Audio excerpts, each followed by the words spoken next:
Today, we're going to be talking about some of the toughest situations wide receivers will face when running routes. So, for example, we're going to talk about how you would run like a 10-yard speed out versus a DB who's sitting outside shade in zone right at 10 yards. Another situation, for example, that we're going to cover today is how you would run a post route versus inside shade off coverage right at 8 yards. How would you guys run a dig route versus inside shade press coverage? All the awkward and tough situations that wide receivers will face, we're going to be breaking down today. So, the first one is going to be this 10 to 15-yard speed out versus a DB in outside shade zone coverage. Now, this is honestly an easy way to learn this situation or learn this type of route, and that is splitting the defender in half when he is to the leverage of the route that you are breaking. And this only applies for off coverage. So if you have an outside breaking route and this defender is outside leverage, you would want to attack his inside shoulder, or in some cases his outside shoulder, when you have an inside breaking route and he's sitting inside shade. So let me explain, right? Anytime that you come up to the line of scrimmage, you're going to see a DB and you're going to be able to identify his leverage. Is he outside leverage?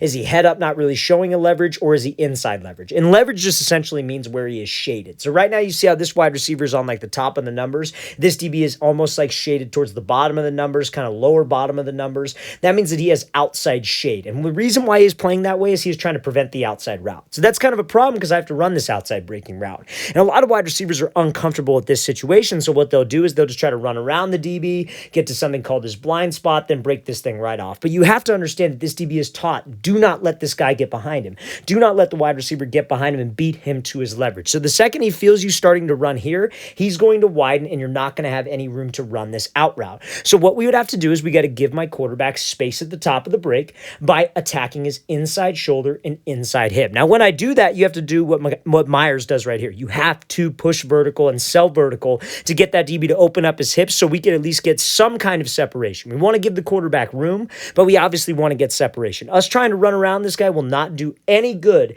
if I'm running this out route with only 2 yards of space to the sideline. So, again, like we said, the goal would be to attack his inside shoulder and inside hip. The goal is to get him to open up his hips and turn vertical. So when I'm pushing at his inside hip, I got to make sure that I'm running in full stride. I got to make sure that I have a good forward lean with my pad level. You see how his chest is slightly ahead of his waist. His eyes are forward. He is not raising up. Everything about this right now, his long strides, his body language, and his speed makes it look like he's running deep. Because at the end of the day, guys, when a DB is in off coverage, whether it's inside shade, outside shade off coverage, he does not want to get beat deep. So if we can sell that, that's an easy way to get him to kind of open up the gate, turn and run, so we could get some separation when we break ack underneath. And all of this room we have to the sideline now is room for my quarterback. And that's ultimately all the quarterback wants on a deeper out route. Now, before I show this clip again full speed, also, fellas, we're going to be coming out to 14 more cities this offseason for 2-day long QB and wide receiver training camps. So check out that very first link in the description below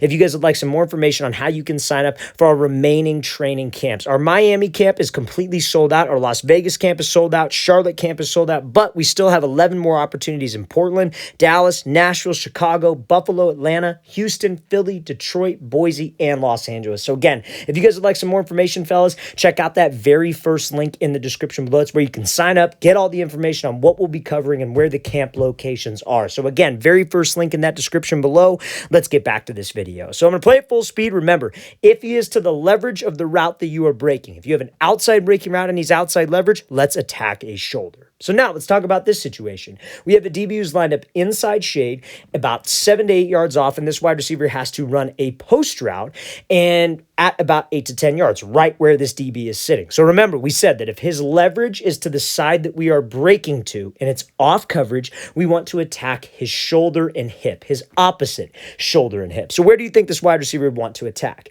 He would want to attack outside shoulder and outside hip of this DB. So let's watch what he does. So he pushes up vertical, he attacks, gives a move, and then you see how he's able to get separation on that post. So let's break this down. So again, why wouldn't this wide receiver just try to stem to the inside and attack this DB's like midline? There are a lot of wide receiver coaches, a lot of wide receiver trainers that'll teach that, oh, if this guy's inside shade, you should angle the stem of your route and kind of like move your route to the inside and try to square up, quote unquote, the DB, which means essentially run directly at him. But the second you start to attack that guy's leverage, he is going to keep his leverage. Remember, his responsibility is do not give up the inside. Remember that example we showed with the outside shade DB.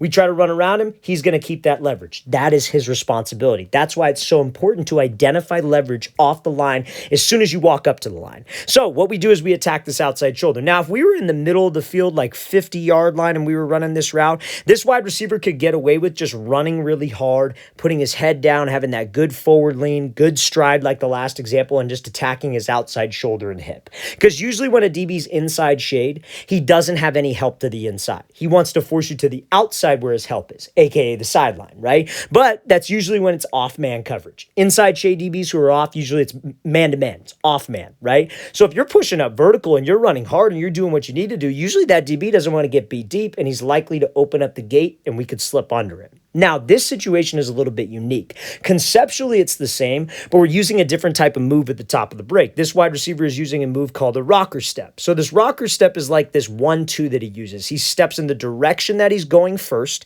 So we were running an inside route, so you want to step with your inside foot first. You want to push off the inside foot to sell like we were running some kind of outside breaking route, but he's doing this while attacking the outside shoulder and outside hip to get this DB to separate, or to get this DB to jump so we could separate to the inside while maintaining spacing. Especially when you run an inside breaking route, fellas, spacing is important. Let's say he's got to run a post, and let's say like a tight end is running a curl. If you do this wide inside stem and that DB keeps his leverage and you break in front of him, the spacing of his play is completely screwed, guys. That's another reason why you want to attack outside shoulder and outside hip. Now, why didn't he just run hard? Why did he decide to use this move? It's because we're in the red zone. He's not as threatened by our speed in the red zone. He's more threatened by getting beat with an outside route. Conceptually, like we said, it's still the same. He's still attacking outside shoulder and hip, just the move differs. So remember, fellas, if you have a route that is to the leverage of the DB and it's off coverage, not press coverage, we're going to talk about that in a second, but it is off coverage, attack his opposite shoulder and hip. Use that move, use that speed to be able to get separation, to keep spacing, timing, and ultimately get open. So now, next example we're going over here is how wide receivers would run a dig route versus an inside shade press coverage DB. So this is one we get asked a lot. So this kind of is different to the rule, if you will, that we were just discussing, right? If I have a route to the leverage of the DB and it's off coverage, we're attacking his opposite shoulder and hip. But since this is press coverage, this changes a little bit. That's why as a wide receiver, when you're coming up with your plan off the line of scrimmage, you want to look for two things. Leverage of the DB, right? You want to look for his leverage, and then you want to look for his distance, right? How close or how far is he to determine the coverage, right? And obviously his stance matters. Obviously if it's zone, off man, his eyes, a lot of things tie into that. But the two main keys are leverage and distance. So let's watch how this wide receiver does it. He attacks this receiver's leverage inside, takes the outside release, even on an inside breaking route, and is able to separate on the dig. So let's talk about it, right, fellas? So he doesn't just run straight at the outside shoulder and outside hip. He definitely doesn't force the inside release because of two things. One, he knows what the DB's responsibilities are based on his leverage. So when he's inside leverage, don't give up the inside, force the wide receiver to the outside. Same responsibilities as when he is in off coverage. Guys, just because it's off coverage or press coverage doesn't mean his responsibilities change. The way he's playing those responsibilities might change based on how close or how far he is. So when he's inside shade, our game plan cannot be, I'm just going to give him a quick move and break to the inside. He is going to get hands, and if I get rerouted inside, as we know, spacing on a play is just as important as getting separation, because spacing is how the quarterback goes through his reads and how play concepts are formed. So, number one thing is that we don't force it, because if you force it, gets hands, forces its way inside, spacing, timing's off, because the DB's goal is to get hands to disrupt timing. So this wide receiver attacks his leverage. No matter where that DB's leverage is in press, you want to attack it, whether you have an inside breaking route or an outside breaking route. Let's say this wide receiver was running a comeback. He could use the exact same release. We attack the leverage inside to hold that DB to give us a free release to the outside. So we attack him off the ball. We hold him to the inside. Fine. Take the outside release. Now, my goal right here is twofold. My goal should be restacking over the top so I could give him a move and then be able to run that dig. Or, for example, if he plays it well and he's hip to hip with me, I could use a move called a throw by. And we're going to talk about that in a second. But wide receiver attacks him, takes the outside release. Goal is to stack right here. But even if we don't stack, let's say that DB stays right there the entire time, you could drop your hips, you could put the brakes on and use the arm closest to him and swat him by on his shoulder, on his hip, and slip under him. maintaining spacing. Maybe the break point's a little bit slower, but at least I gave my quarterback a window and I'm not running into other receivers on the field. Now, this wide receiver does a great job because he gives this move, takes the outside release, and he's actually able to stack. And stacking is when that DB's trailing our back hip. We got him in this case. We could do an outside breaking route, we could do an inside breaking route, or we could just run a fade. We have him when we get to this point. So this receiver uses that rocker step move, very similar to that post route, just a different situation. He steps with the inside foot first, fakes to the outside like he's running an outside route, and then bam. He's got all the space in the world to accelerate out, and we got separation from the DB. That is how you run routes, fellas. When you're faced with these awkward situations, you just have to have a plan. You just got to know a plan of attack when facing these different route running situations. Now, let's talk about if you have an outside breaking route. I just want to make sure I mention this. Let's say, for example, it's a fade. Why would you even bother with this type of release? You have the free outside release. Because remember, this guy's job is to stop the inside route but force us outside. So if we just run outside, that's what he wants. And he's going to get hands into my hip and do something called squeeze me to the outside. And as we know, when we talked about that out route in the very first clip, when I run an out, a corner, a fade, a comeback, I got to give my quarterback space. And if we just run, he's going to force us there. So rule of thumb against press coverage, this can help all you guys generally attack his leverage. If you attack his leverage every single time you're faced with that coverage, you are going to be just fine. So now let's get to this next situation here. So this is a situation where we have run a hitch route, so like a 6 to 7 yard hitch, and we have a DB who's inside shade. So if I got a DB who's inside shade, and I have to run a hitch, which is a route breaking back to the inside. But remember, a hitch route is about 5 to 6 yards, right? So it's a quicker route. DB's sitting maybe about 2 to 3 yards away. What you would want to do as a receiver is, honestly, it's very, very similar, I would say, to like the post route or the dig route when you have a DB who's inside shade and off coverage. So it kind of, remember, it varies based on the DB's leverage.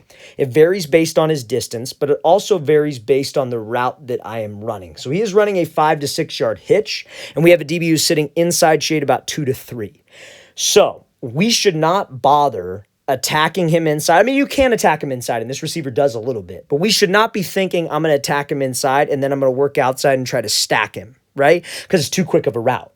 You would probably attack him inside, and our game plan is I'm going to attack this outside shoulder, this outside hip, and at the break point, I'm going to use that throw-by move with my inside arm like we discussed. So let's play it. So he attacks him a little bit, pushes vertical, and then he hits him with that throw-by move and puts the brakes on. Guys, that's how you would run that hitch when that DB is in short press coverage, right? Even if he was like an off, maybe by 2 or 3 more yards, you would do the exact same thing. Remember, you're turning to the inside, so it's technically an inside breaking route. Now that this DB is closer, that's when that like off-man coverage situation applies. Let's say, for example, you had to run a slant, right? Inside breaking, or maybe a 5-yard in route. You would do the exact same thing. You come off the ball, you would attack his outside shoulder for like 3 steps, try to get him to open up the gate, make sure we're selling fade with good body language, good stride, good speed, and then we would slip underneath him. It would be the same concept. So remember, if he is at the distance, if his coverage or his, like, let's say stance, leverage, whatever, is at the distance or near the distance of your break point,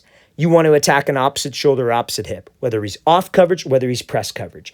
If he's press coverage and you have about 7 to 8 yards of distance to be able to run your route and stack him, then you would want to work a release and take an outside release and actually work to stack, or maybe even use the throw by at the top. But the long story short, the one thing I want you to get from this video is make sure you take what the DB gives you. Have a plan and have different plans for the different coverage looks for the routes that you'll run and the looks that you'll see. All right, fellas, really want to thank you for watching. I really appreciate it. If you have any questions at all, don't hesitate. Leave those in the comment section below. We always appreciate the feedback. Always great to hear from you guys. And again, fellas, if you'd like to train with us in 14 more cities this offseason, check out that very first link in the description below. We'd love to have you out to one of our off-season training camps. I'll see you guys next time.